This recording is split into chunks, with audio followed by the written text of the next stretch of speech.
Imagine a trail that is more than just a path. It is a living thing, a 200-mile artery of dirt and rock pulsing through the ancient heart of the eastern United States. The Appalachian Trail is a place of pilgrimage, of escape, of profound beauty and unforgiving wilderness. It promises solitude and adventure, but it also keeps secrets.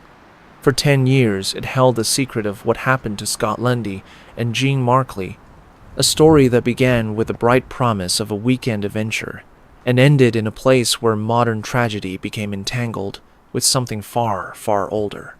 They were not seasoned adventurers.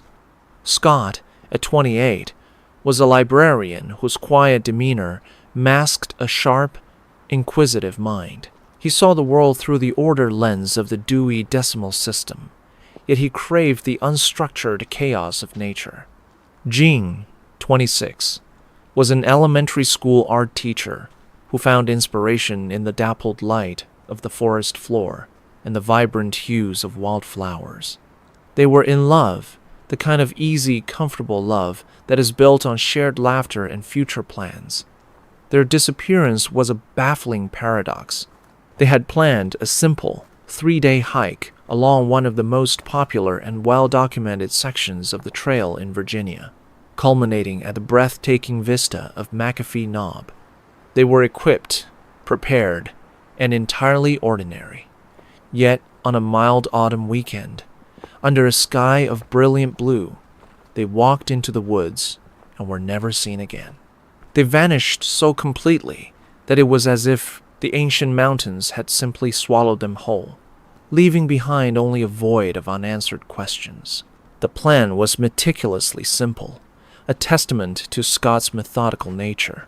He had printed out maps, highlighted their route, and calculated their daily mileage.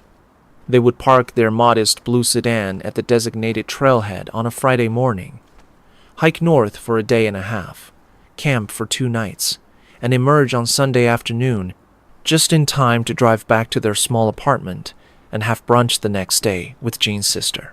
It was a trip countless others had made without incident, a well-trodden path that offered the illusion of wilderness with the safety of proximity. Their final communication was a picture message sent from Jean's phone to her sister, Sarah. It was a selfie taken at an overlook, the sprawling Shenandoah Valley unfurling behind them like a painted backdrop. They were smiling, their faces flushed from the hike, their eyes bright with the joy of the moment. The accompanying text was light and breezy, filled with the casual certainty of people who believe tomorrow is a guarantee. Jean wrote that the view was incredible and that they would see Sarah for brunch as planned, signing off with a simple expression of love. That message was sent at 2:14 p.m. on Saturday. It was the last time anyone ever heard from them. The environment they entered was one of deceptive tranquility. The Appalachian Trail in this region of Virginia is a place of staggering beauty, where the ridges of the Blue Ridge Mountains roll away to the horizon in shades of purple and gray. The forest is a dense canopy of oak, hickory, and maple. The ground a soft carpet of fallen leaves. But beneath this picturesque surface lies an immense and indifferent wilderness.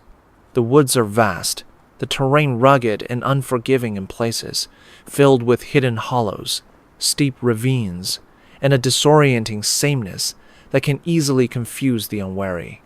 It is an ancient landscape, one that predates human memory, and it holds a quiet power that commands respect. The alarm was not raised with a sudden clap of thunder, but with a slowly dawning unease. On Sunday evening, when Scott and Jean failed to return, Sarah felt a flicker of annoyance. Perhaps they had misjudged their timing or decided to stay an extra night, forgetting to let her know. Cell service on the trail was notoriously spotty. She left a voicemail, a mixture of concern and light-hearted scolding. But when Monday morning arrived with no word, the annoyance curdled into genuine worry. Another call went straight to voicemail. She checked their social media. There was only silence. By Monday afternoon, worry had escalated into a cold, creeping dread. Sarah contacted the local sheriff's department, her voice trembling as she explained the situation. The initial response was measured. It was not uncommon for hikers to be a day or two late. But Scott and Jean were not the type to be careless. They were planners, responsible and communicative. As the hours ticked by, the measured response of law enforcement sharpened into urgent action. A missing persons report was filed, and the search for Scott Lundy and Jean Markley officially began. The search operation that mobilized over the next few days was massive. It was a multi-agency effort involving the Virginia State Police, county sheriff's deputies, and dedicated teams of volunteer search and rescue personnel from across the state. The trailhead where Scott had planned to park their car was located, and the vehicle was there, locked and undisturbed. This confirmed their starting point and became the epicenter of an expanding grid search. Ground crews, accompanied by highly trained canine units, meticulously combed the trail and the surrounding wilderness. They pushed through dense underbrush, navigated steep inclines, and peered into every crevice and hollow. Helicopters buzzed overhead, their pilots scanning the vast sea of autumn foliage for any sign of color that didn't belong: a blue tent, a red jacket. Some were equipped with thermal imaging cameras, hoping to detect a flicker of body heat against the cooling landscape. The search was relentless and exhaustive. The teams covered miles of trail, bushwhacking into remote areas, rappelling down cliffs, and wading through cold mountain streams. They operated with a grim determination, fueled by the hope of finding the couple alive, perhaps injured and waiting for rescue. But they found nothing. Absolutely nothing. It was baffling. There was no discarded equipment, no distress signal, not even a single, definitive footprint that could be attributed to them off the main path. The dogs, trained to pick up human scent, found no trail leading away from the established route. It was as if Scott and Jean had followed the path for a few miles and then simply evaporated into thin air. The complete absence of evidence was more unsettling than finding a tragic scene. It defied logic and fueled a growing sense of mystery. Investigators wrestled with a handful of initial theories, each one systematically falling apart under scrutiny. The most obvious explanation was that they had gotten lost, wandered off the trail, and succumbed to the elements. But this was a well-marked section of the trail, blazed with white paint on trees every few hundred feet. Both Scott and Jean were intelligent and had a map. For both of them to become so hopelessly lost seemed improbable. Furthermore, the intensive search of the area should have turned up some sign, some piece of gear, if that were the case. The possibility that they had run away together was briefly considered and just as quickly dismissed. Their bank accounts showed no unusual withdrawals. Their credit cards were untouched. Their apartment was in a state of normal, everyday life, with plans for the upcoming week written on a whiteboard in the kitchen. They had careers they enjoyed, strong family ties, and a future they were actively building. There was no indication of any secret unhappiness or desire to escape. An animal attack, perhaps by a black bear, was another theory. While possible, such attacks on humans are exceedingly rare, especially unprovoked attacks on two adults. A confrontation with a bear would have undoubtedly left a significant amount of physical evidence: torn clothing, blood, scattered gear. The search teams found no such scene. Every logical explanation led to a dead end, leaving only the chilling, impossible truth.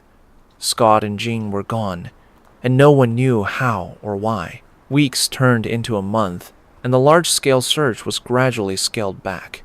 The full-time command post was dismantled. The helicopters returned to their hangars, and the volunteer teams went back to their normal lives, haunted by the search that yielded no answers. A smaller, dedicated team of detectives kept the case open, but with no new leads, their efforts were limited. The families of Scott and Jean were left in an agonizing state of limbo, trapped between the fading hope of a miraculous return and the inability to grieve without a body to mourn. Then, 3 months after the disappearance, a significant piece of their property was discovered. A deer hunter, trekking deep into a section of national forest several miles from the official search area, stumbled upon their tent. It was fully assembled, nestled in a small, secluded clearing not far from a creek.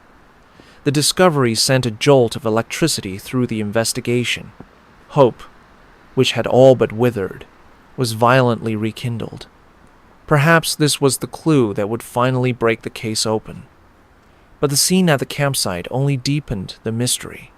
Inside the tent, their sleeping bags were laid out, and their backpacks were neatly placed against the interior wall. Their cooking supplies were packed away, suggesting they had either just arrived or were about to leave. There were no signs of a struggle. No blood, no torn fabric, no indication of violence or panic. Their wallets, containing cash and credit cards, were inside one of the backpacks. Their cell phones were there as well, batteries long dead. The only things missing were Scott and Jean themselves. The discovery of the campsite prompted an immediate and intense re-escalation of the search. The new location became the center of a fresh grid, and for 2 weeks, teams once again swarmed the mountains. They scoured every inch of the surrounding terrain, believing that the couple must be somewhere nearby, perhaps having fallen into a ravine or become incapacitated. But just like before, the forest refused to give up its secrets. The renewed search was as fruitless as the first. The campsite was an island of evidence in a vast ocean of nothingness. The hope that had surged with the discovery of the tent slowly ebbed away, replaced by a profound sense of frustration and despair. The active search was officially called off for a second and final time. The case was not closed, but it was moved to the back burner, another unsolved file in a cabinet full of them. For the investigators and the families, the mystery was now a constant, gnawing presence. The couple had made it to their campsite, and then, for reasons unknown, they had walked away from all their belongings and disappeared forever. 10 years passed. The world moved on. Seasons changed, turning the forest floor from brown to green to gold, over and over again. The case of Scott Lundy and Jean Markley faded from the headlines, becoming a piece of local folklore, a cautionary tale whispered among hikers at shelters along the trail. The file grew thick with dead-end reports and speculative notes, but it remained stubbornly, maddeningly cold. For a decade, the silence from the mountains was absolute. The breakthrough, when it finally came, arrived not with the dogged work of a detective, but with the accidental discovery of a pair of land surveyors. They were working for the state's historical commission, tasked with mapping the boundaries of old, forgotten homesteads from the 19th century that dotted the more remote areas of the national forest.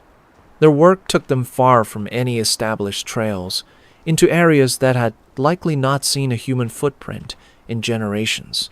They were charting the remnants of the Blackwood homestead, a family farm that had been abandoned to the encroaching wilderness sometime in the early 1900s.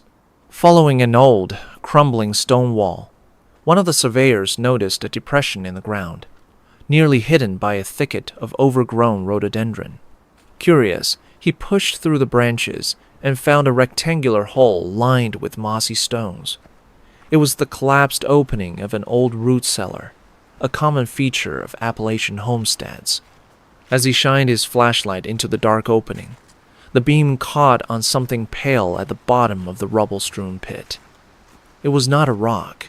It was a human skull. The discovery triggered an immediate and cautious response. The surveyors backed away, marked the location on their GPS, and contacted the county sheriff. Within hours, the remote, forgotten homestead was transformed into a major crime scene, cordoned off with yellow tape that seemed jarringly modern against the ancient stones and trees. A team of forensic anthropologists from the state medical examiner's office was brought in to carefully excavate the collapsed cellar. What they unearthed was a grim tableau. Lying tangled in the dirt and debris at the bottom of the 8-foot pit were the skeletal remains of 2 individuals. The cool, dry conditions of the cellar had preserved them remarkably well. Mixed in with the bones were the tattered remnants of modern clothing and hiking equipment, the faded nylon of a rain jacket, the rubber sole of a hiking boot, the corroded aluminum frame of a backpack. It was immediately clear that these were not the remains of 19th century homesteaders. The forensic examination was methodical and revealing. The anthropologists carefully separated the 2 skeletons, cataloging each bone. The condition of the remains was clinical and deeply unsettling. There were no signs of animal scavenging, suggesting the bodies had been covered shortly after death. Dental records were rushed for comparison against national missing persons databases. Within 48 hours, they had a positive identification. The remains belonged to Scott Lundy and Jean Markley. After 10 years, they had finally been found. The discovery, while providing a painful closure to the question of their whereabouts, opened a far more sinister line of inquiry. The initial hope that this was a tragic accident, that they had fallen into the cellar and been unable to escape, was quickly extinguished by the forensic report. The autopsy of the skeletal remains revealed a chilling and definitive cause of death. Both Scott and Jean had fractured hyoid bones, a delicate U-shaped bone in the neck. It was a classic, telltale sign of manual strangulation. This was not an accident. It was a double homicide. The case, once a cold missing persons investigation, was now an active, high-priority murder inquiry. The focus of the detectives shifted dramatically. The root cellar was not just a resting place. It was a disposal site. The killer had brought them there. The investigation pivoted away from the trail and the campsite and centered on the old, abandoned Blackwood homestead. Detectives began a painstaking review of property records, poring over century-old deeds and tax maps, trying to understand the history of the land, and more importantly, who owned the adjacent properties today. Their search led them to a single, isolated parcel of land that bordered the historical homestead property. It was a 70-acre tract that had been in the same family for generations, a piece of land that had been carved out of the original Blackwood estate in the 1920s. The current owner was an 82-year-old man named Silas Croft. His name had never appeared in the original investigation. He lived in a small, dilapidated cabin set far back from the nearest public road, a place that was more a part of the forest than of the modern world. Detectives began to quietly dig into Silas Croft's background. He was a local eccentric, a recluse, who rarely came into town. Those who knew of him described him as paranoid and intensely private, with a deep-seated hostility towards outsiders. He had a reputation for being aggressively territorial, known to confront hunters or hikers who he believed had strayed onto his land. He was a relic from another time, a man who lived by his own rules in the isolation of his wooded kingdom. He was a loner, a man who kept to himself, and he had been living in that cabin for the past 50 years, including the weekend that Scott and Jean disappeared. A new line of inquiry emerged. Investigators re-examined the location of the campsite where the tent was found. It was several miles from the root cellar, but when they plotted it on a detailed topographical map, they made a startling discovery. The campsite, which they had always assumed was on public national forest land, was in fact just a few hundred yards inside the property line of Silas Croft's land. Scott and Jean, likely seeking a secluded spot near the creek, had unknowingly made a fatal mistake. They had trespassed. Armed with this new information and a growing certainty that they had found their man, detectives obtained a search warrant for Silas Croft's property. Early one morning, a convoy of law enforcement vehicles made its way up the long, unpaved driveway leading to his cabin. The property was even more isolated and decrepit than the records suggested. The cabin was weathered and gray, with several windows boarded over. Old, rusted farm equipment lay dissolving into the weeds. It felt like a place frozen in time, ruled by decay and suspicion. Silas Croft met them on his porch, a stooped, white-haired man with pale, wary eyes. He was surprisingly calm as they presented him with a warrant. Inside, the cabin was cluttered and dark, smelling of wood smoke and dust. It was the home of a man who had walled himself off from the world, a fortress of solitude and paranoia. The search was slow and methodical. Investigators sifted through decades of accumulated possessions, looking for anything that could connect him to the two young hikers who had vanished a decade earlier. In a small bedroom, under a simple iron-framed bed, they found a dusty wooden footlocker secured with a heavy padlock. They pried it open. Inside, nestled amongst old blankets and yellowed newspapers, were the trophies. There was a small, digital camera, its casing scratched, but intact. There was a delicate silver necklace with a tiny, functional compass as the pendant. And underneath it all, there was a hand-drawn map, sketched on a piece of aged paper.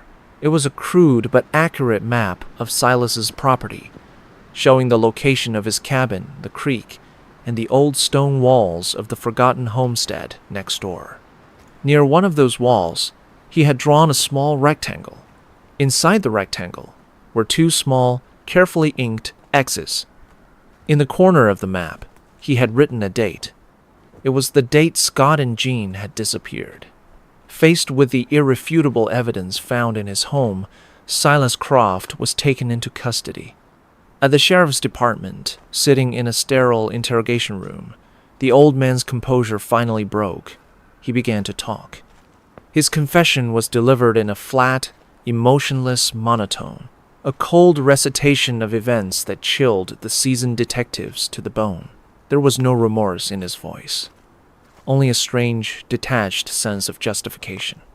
He told them he had been walking the perimeter of his property that Saturday afternoon, as he did every day, when he saw the couple's tent. He watched them from a distance, hidden in the trees, his anger growing with every passing moment. To him, their presence was not an innocent mistake. It was a profound violation, an invasion of his sanctuary. They were outsiders, city people who didn't understand the land, who didn't respect the invisible lines that he held sacred. He waited until dusk, then he confronted them. He said Scott and Jean were apologetic and frightened by his sudden appearance from the woods. They explained they thought they were on public land and immediately began to pack up their belongings, promising to leave. But for Silas, their apology was meaningless. The trespass had already occurred. A paranoid rage, nurtured by decades of isolation and resentment, had been unleashed. He told the detectives that he couldn't let them just walk away. They knew where he lived now. In his twisted logic, they were a threat that had to be eliminated. The motive, when he finally revealed it, was terrifying in its banality. It was not about robbery or any other recognizable crime. It was about a perceived slight, a minor infraction against his hermetic world. He killed them both there, at their campsite, with his bare hands. He then waited until the dead of night, loaded their bodies onto a small utility cart, and transported them across his property to the old, collapsed root cellar on the abandoned homestead land. He pushed them into the pit and shoveled dirt and rocks on top of them, burying his secret under the forgotten history of the place. He left their tent and gear behind, knowing that, if it were found, the search would focus there, miles away from where he had hidden the bodies. It was a cold, calculated act designed to mislead and confuse, and for 10 years it had worked perfectly. Silas Croft was charged with 2 counts of first-degree murder. Given his advanced age and the overwhelming evidence against him, including his detailed confession and the items recovered from his footlocker, He accepted a plea bargain to avoid a trial. He was sentenced to 2 consecutive life sentences in prison, with no possibility of parole. He would die behind bars, a man whose entire world was a 70-acre plot of land, now confined to a 6-by-9-foot cell. The legal proceedings brought a definitive end to the case, but for the families of Scott and Jean, the verdict was a hollow victory. It could not undo the senselessness of their loss. The story of Scott Lundy and Jean Markley serves as a chilling reminder that the greatest dangers in the wilderness are not always the cliffs, the weather, or the wildlife. They were 2 people full of life and love, who went seeking beauty in the natural world and found instead a hidden monster living just beyond the edge of the map. They were not victims of the indifferent mountains, but of the mundane, hateful paranoia of a single man. Their deaths were a tragedy born not of grand evil, but of a petty, twisted sense of ownership over a small patch of earth, a darkness more profound and terrifying than any found in the deepest woods. The Appalachian Trail still calls to adventurers, a symbol of freedom and escape. But for those who know this story, it is also a place that holds the echo of a terrible secret, a testament to the fact that sometimes the most dangerous territory of all is the human heart.